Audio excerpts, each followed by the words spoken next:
सत्य समाचार, निष्पक्ष समाचार, समाज बदल्ने हाम्रो अभियान। नमस्कार, यो हो टाइम समाचार। म चाँदनी। सुरु गरौँ शिवरात्रि जनकपुर धाम सम्बन्धित समाचारबाट। महाशिवरात्रिका अवसरमा जनकपुर धामको शिवालयहरूमा श्रद्धालु भक्तजनहरूको घुइँचो लागेको छ। मन्दिरहरूमा पूजा पाठ गर्नका लागि बिहानैदेखि विभिन्न मन्दिरहरूमा भक्तजनहरूको भिड लागेको छ। मंगलबार बिहानैदेखि जनकपुर धामको प्रसिद्ध बुधनाथ शिवचोकमा रहेका शिव मन्दिर कपिलेश्वर महादेव कुपेश्वर महादेवको शिवलिङमा पूजा गर्नको लागि जनकपुर धाम र यसको छेउछाउका श्रद्धालु भक्तजनहरू पूजा अर्चना गर्न आएका छन्। बटेश्वर गाउँपालिका अध्यक्ष डमर बहादुर उराव छेत्री 8 लाख रुपैयाँ घुस प्रकरणको आज 1 वर्ष पुगेको छ। छेत्रीले 1 वर्ष अघि आजकै दिन 17 फाल्गुन 2078 मा गाउँपालिकाकै प्रशासनिक भवन निर्माण सम्पन्न भए बापतको भुक्तानी दिँदा सेवाग्राहीबाट 8 लाख रुपैयाँ घुस लिएका थिए। तर घटनाको 1 वर्ष बित्दा समेत उनीमाथि कारबाही भएको छैन। राजनीतिक पहुँच र शक्तिको आडमा गाउँपालिका अध्यक्ष छेत्री हालसम्म कानुनी कारबाहीबाट जोगिन सफल भएका हुन्। छेत्रीले घुस लिन लागेको गोप्य सूचनाको आधारमा अख्तियार दुरुपयोग अनुसन्धान आयोग केन्द्रीय कार्यालय टंगालको टोलीले धनसाको छिरेश्वरनाथ नगरपालिका स्थित महेन्द्रनगरबाट पछ्याएको थियो। गाउँपालिकाका प्र 290290010002 नम्बरको स्कर्पियोमा घुस लिएर भाग्दै गरेका अध्यक्ष छेत्री छिरेश्वरनाथ नगरपालिका 5 स्थित बाटो छेउमा 8 लाख रुपैयाँ घुस फ्याँकेर फरार भएका थिए। सो क्रममा फालेको रकम 8 लाख र सवारी चालक वीरबहादुर मगरलाई बटेश्वर गाउँपालिका 4बाट अख्तियारले नियन्त्रणमा लिएको थियो। अख्तियारले भोलिपल्टै प्रेस विज्ञप्ति जारी गर्दै सोको जानकारी गराएको थियो। ओली मधानी महायज्ञको उद्घाटन गर्न नेकपा एमालेका अध्यक्ष केपी शर्मा ओली आज रौतहट आएको छ। मोलापुरमा आयोजना हुन लागेको मधानी महायज्ञको उद्घाटन गर्न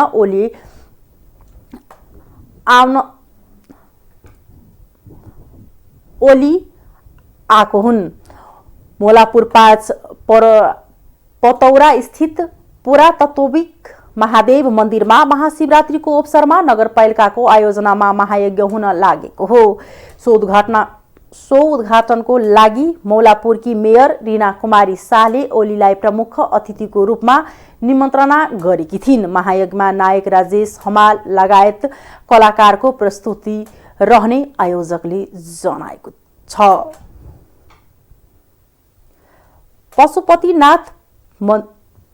पशुपतिनाथ दर्शन गर्ने राम्रो व्यवस्था गरिएको भन्दै दर्शनार्थीहरूले खुशी व्यक्त गरेका छन्।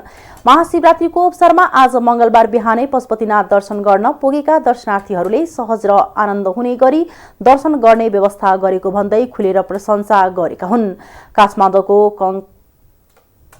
कङ्कलकी नारायणी खड्काले धेरै आनन्दसँग पशुपतिनाथको दर्शन गर्न पाएको बताउनुभयो। ज्येष्ठ नागरिक सहित दर्शन गर्न पुग्नु भएकी उहाँले दर्शन गर्नेहरूले विगतमा जस्तो भिड बेहोर्न नपरेको अनुभव पनि सुनाउनुभयो। धेरै व्यवस्थित ढंगले पशुपतिनाथको दर्शन गर्ने व्यवस्था गरेको स्याङ्जा गल्याङ नगरपालिकाकी माया तिवारीले बताउनुभयो। उहाँले आनन्दका साथ दर्शन गरिएको भन्दै खुशी व्यक्त गर्नुभयो। काठमाडौँको मनमैजुकी शान्ता थपलियाले विगतका वर्षहरूमा भन्दा यो वर्ष दर्शन गर्ने अत्यन्तै राम्रो व्यवस्था भएको बताउनुभयो। उहाँले स्वयंसेवकको सक्रियताले पनि दर्शनार्थीहरूलाई पशुपतिनाथको दर्शन गर्ने धेरै सहज भएको बताउनुभयो। दर्शनार्थीहरूका अनुसार यो वर्ष पशुपतिनाथको सजावट पनि विगतको भन्दा राम्रो गरिएको छ। यसैबीच पशुपति क्षेत्र विकास कोषले यो वर्ष झन्डै 13 लाख दर्शनार्थीले पशुपतिनाथको दर्शन गर्ने अनुमान गरिएको जनाएको छ। आज पशुपतिनाथमा धुमधामका साथ शिवरात्रि पर्व मनाइँदैछ। हरेक वर्ष फाल्गुन कृष्ण चतुर्दशी मध्यरातमा परेका दिन मनाइने शिवरात्रि पर्व भगवान शिवको पूजा आराधना गरी आज देशभर मनाइँदैछ। यसैबीच आज पशुपति क्षेत्रमा साधु सन्त एवं भक्तजनहरूको भिड लागेको छ। पशुपति परिसर एवं बागमती किनारामा गए रातिदेखि नै दर्शनार्थी एवं भक्तजनको भिड छ। पशुपतिमा शिवरात्रिमा भारतबाट समेत साधु सन्त र तीर्थयात्री आउने गरेका छन्। शिवरात्रिलाई लक्षित गर्दै पशुपति क्षेत्रलाई सिंगारिएको छ। शिवरात्रि पर्वका लागि पशुपतिनाथ मन्दिर क्षेत्रमा साधु सन्त र भक्तजनको भिड लागेको छ।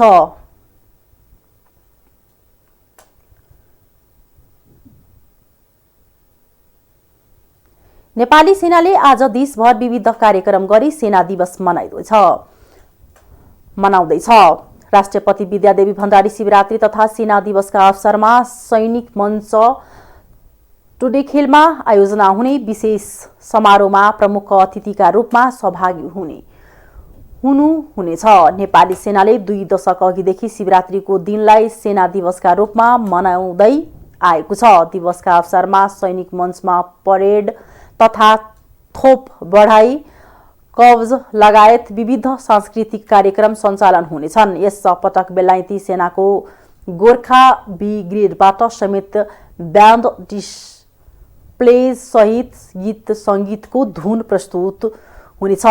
जङ्गी अड्डा मातहत देशका विभिन्न भागमा तैनात कमान्ड बाहिनी गण गुल्म लगायत निकायमा आज विभिन्न कार्यक्रम हुँदैछन्। नेपाली सेनाले मंगलबार सैनिक मञ्च टुडेखेलमा सैनिक दिवस मनाएको छ। यता कार्यक्रममा राष्ट्रपति विद्यादेवी भण्डारी, प्रधानमन्त्री शेरबहादुर देउवा, उपराष्ट्रपति नन्दबहादुर पुन, सभामुख अग्निप्रसाद कोटा लगायत उच्च व्यक्तित्व सहभागी थिए। कार्यक्रममा सेनाले विभिन्न कला कौशल प्रदर्शन गरेको थियो। मौलिक कला झल्किने झाँकी पनि प्रस्तुत भएका थिए। नेकपा एमाले अमेरिकी सहायता परियोजना एमसीसी संसदबाट पारित भएको अवस्थामा अब यसलाई कार्यान्वयन गर्नुपर्ने बताएको छ।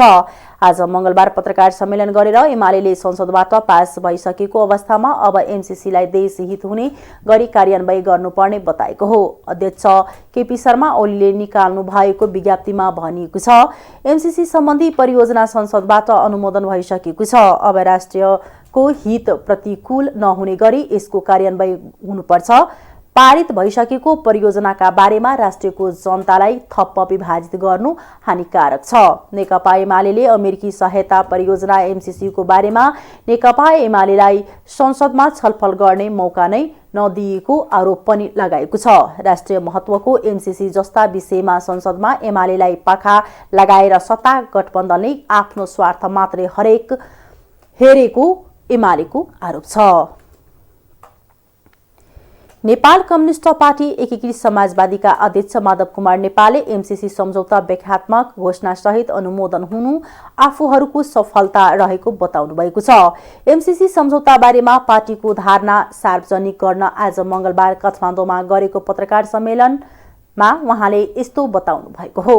अध्यक्ष नेपालले भन्नुभयो, हामीहरूले व्याख्यात्मक घोषणा सहित एमसीसी पारित गर्न पहल गरेको हो भए एमसीसी जस्ताको तस्तै पारित हुने खतरा थियो।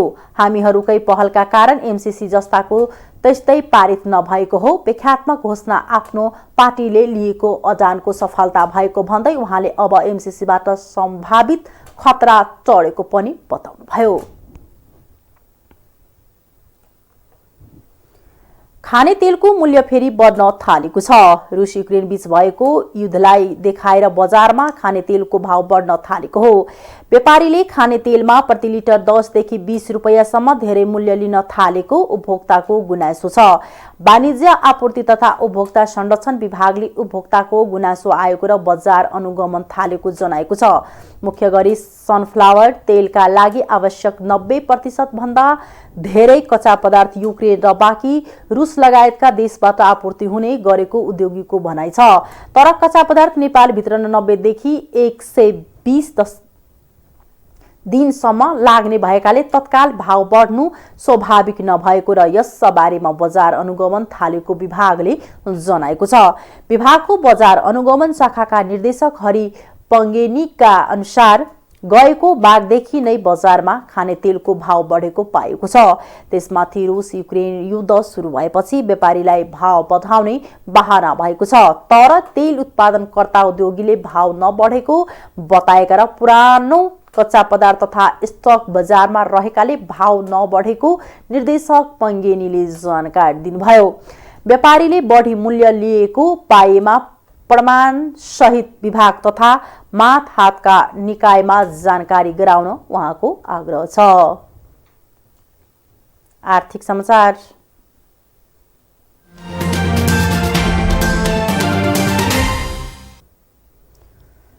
रूस युक्रेन युद्धका कारण इन्धनको मूल्य बढ्दा त्यसको प्रभाव आफूहरूले पनि भोग्नु परेको नेपाल आयल निगमले जनाएको छ। बढेको कच्चा तेलको मूल्यका कारण मंगलबार भारतीय आयल कर्पोरेसन आईओसीबाट ग्यास, पेट्रोल, डिजेल र मट्टीतेलको मूल्य बढेर प्राप्त भएको निमित्त कार्यकारी निर्देशक सुशील भट्टराईले जानकारी दिए। डिजेल, पेट्रोल र मट्टीतेलमा प्रति लिटर 4 रुपैयाँ र खाना पकाउने ग्यासमा प्रति सिलिन्डर 100 रुपैयाँले बढेर नयाँ मूल्य आएको उनले बताए। बढेको मूल्यका कारण निगम 15 दिनमा 3 अर्ब 90 करोड रुपैयाँ नोक्सानीमा जाने देखियो। हामी मूल्य बढाउनु पर्ने दबावमा पुर्यायो। भट्टराईले भने नयाँ मूल्य नबढाए र आईओसीलाई इन्धनको पैसा तिर्न निगम एक्लैले नसक्ने अवस्था बन्यो। सरकारले पछिल्लो 4 महिनामा गैर सरकारी संस्थाहरू मार्फत 29 अर्ब रुपैयाँ वैदेशिक सहायता भित्रिएको बताएको छ। महिला, बालबालिका तथा ज्येष्ठ नागरिक मन्त्री उमा रेग्मीले यो जानकारी गराउनु भएको हो। सोमबार सिंहदरबारमा बसेको राष्ट्रिय सभा अन्तर्गतको दिगो विकास तथा सुशासन समितिको बैठकमा बोल्दै उहाँले अघिल्लो आर्थिक वर्षमा झण्डै 9 अर्ब रुपैयाँ मात्रै विदेशी सहयोग आएको स्मरण गराउनुभयो। मन्त्री रेग्मीले समाज कल्याण परिषद र मन्त्रालय बीचमा काम गर्ने सवालमा दोहोरोपन देखिएको र त्यसलाई हटाउन आफूले एकद्वारा प्रणाली लागू गरेको दाबी गर्नुभयो। दार्ते संस्थाहरूले देशका लागि केही दिँदैछन् भने हामीले झन्झटिला प्रक्रियालाई हटाउनु पर्ने उहाँको भनाइ थियो। मन्त्री रेग्मीले भन्नुभयो, म आउनुभन्दा पहिला वैदेशिक सहयोग झण्डै 9 अर्ब रुपैयाँ भित्रिएको थियो। मैले कार्यभार सम्हालेको दिनदेखि 4 महिनामा 29 अर्ब रुपैयाँ जति वैदेशिक सहयोग भित्रिएको अवस्था छ। अहिले म मन्त्री भएर आएपछि सकेसम्म धेरैभन्दा धेरै छिटो काम गरिरहेका छौं। तर 2 वटा निकायमा उस्तै डुप्लिकेसन भएको हुनाले अलि अप्ठ्यारो अवस्था छ। त्यसकारणले एकद्वारा प्रणाली अनुसार काम हुनुपर्छ। हाम्रो देशमा आउने, हाम्रो गाउँघरमा जाने पैसा छ भने झन्झटिलो प्रक्रियालाई समाप्त गरेर छरितो बनाउनुपर्छ। बैठकमा बोल्दै नेकपा माओवादी केन्द्रका सांसद दीनानाथ शर्माले गैर सरकारी संस्थाहरूलाई पारदर्शी बनाउन सरकारको गम्भीर ध्यानाकर्षण गराउनुभयो। गैर सरकारी संस्थाहरूमा अपारदर्शिता बढ्दै गएको उल्लेख गर्दै उहाँले नियमन गर्नुपर्ने बताउनुभयो। सांसद शर्माले नेपालमा गैर सरकारी संस्थामा बजेट कहाँबाट कसरी आउँछ केही ठेगान नै नभएको दाबी समेत गर्नुभयो। त्यस्तै नेपाली कांग्रेसका सांसद रमेश जंग रायमाझीले अहिले समाज कल्याण परिषदलाई भूमिकाविहीन बनाउने काम सरकारले गरेको भन्दै आपत्ति जनाउनुभयो। उहाँले पछिल्लो 4 महिनामा 29 अर्ब रुपैयाँ वैदेशिक सहयोग कसरी आयो भनेर मन्त्री रेग्मीलाई प्रश्न गर्नुभयो। महिला, बालबालिका तथा ज्येष्ठ नागरिक मन्त्रालयका सचिव हरिप्रसाद मैनालीले सरकारसँग गैर सरकारी संस्थाहरूको यकिन तथ्याङ्क नभएको बताउनुभयो। गृह मन्त्रालयले त्यसको तथ्याङ्क लिने काम गरे पनि नवीकरण नगरी खारेज हुने संस्थाहरूका कारण त्यो काम पनि सफल हुन नसकेको उहाँले बताउनुभयो। उहाँले एक पटक दर्ता गर्ने तर नवीकरण नगर्ने र फेरि अर्को नयाँ दर्ता हुने भएकाले अहिले कति यस्ता गैर सरकारी संस्थाहरू क्रियाशील भए नभएको ठप्याउन कठिन रहेको स्मरण उल्लेख गर्नुभयो। अन्तर्राष्ट्रिय समाचार।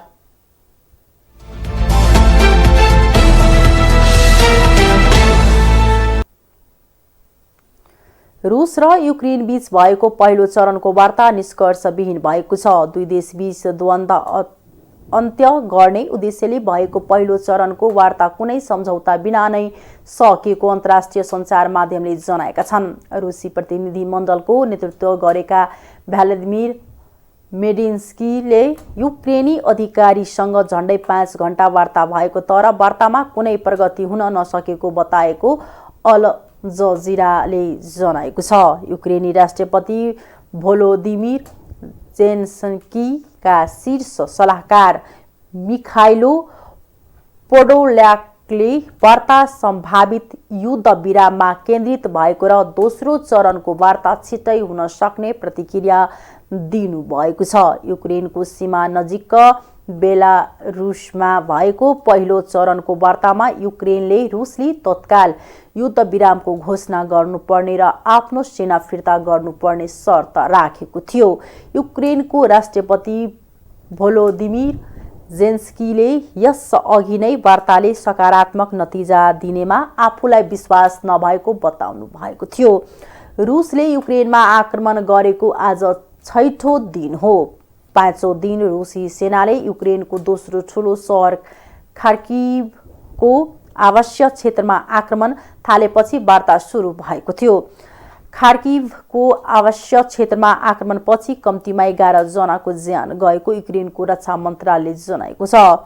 रुसी सेनाले दक्षिण पूर्वी युक्रेनका 2 साना सहर र आणविक ऊर्जा केन्द्र वार्फरको क्षेत्र कब्जा गरेको जनाएको छ। अहिले पनि युक्रेनमा आक्रमणका घटना भइरहेका छन्। रुसको आक्रमणबाट युक्रेनको उत्तर पूर्वी सहर ओक्तकोरमा 70 युक्रेनी सैनिकको ज्यान गएको छ। रुसी तोपले युक्रेनका सेनाका एउटा युनिट नै ध्वस्त पारेको बीबीसीले जनाएको छ। उद्धारकर्ता तथा स्वयंसेवकहरूले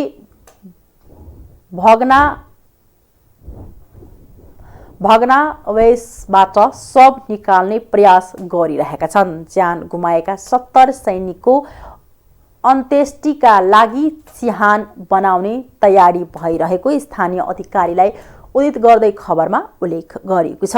रुसले आज पनि युक्रेनमा आक्रमणलाई निरन्तरता दिएको छ। रुसी सेनाले युक्रेन नागरिकलाई समेत निशाना बनाइरहेका युक्रेनी सेनाले जनाएको छ। यस्तै रुसले ठूलो मात्रामा हतियार सहित आफ्ना बख्तरबन्द गाडीहरू युक्रेनको राजधानी कियेभतर्फ पठाएको छ। रुसी बख्तरबन्द गाडीको लाइन 40 माइल अर्थात् 64 किलोमिटर भन्दा लामो रहेको जनाएको छ। यस्तै रुसले आफ्नो स्थल सैनिक र लडाक हेलिकप्टर बेलारुसको दक्षिणी क्षेत्रमा तैनात गरेको पनि नयाँ तस्बिरमा देखिएको बीबीसीले जनाएको छ। खेलकुद समाचार।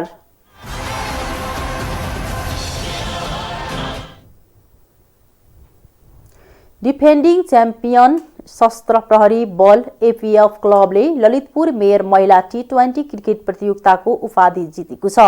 कृतिपुरमा रहेको त्रिवी क्रिकेट मैदानमा सोमबार भएको फाइनल खेलमा सुदूरपश्चिम प्रदेशलाई 8 विकेटले पराजित गर्दै एपीएफले लगातार दोस्रो पटक उपाधि जितेको छ।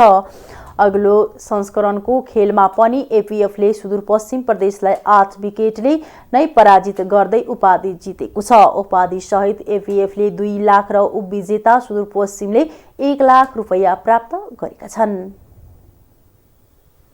हस्त अहिलेको लागि टाइम समाचार यति नै। हेर्दै गर्नुहोला।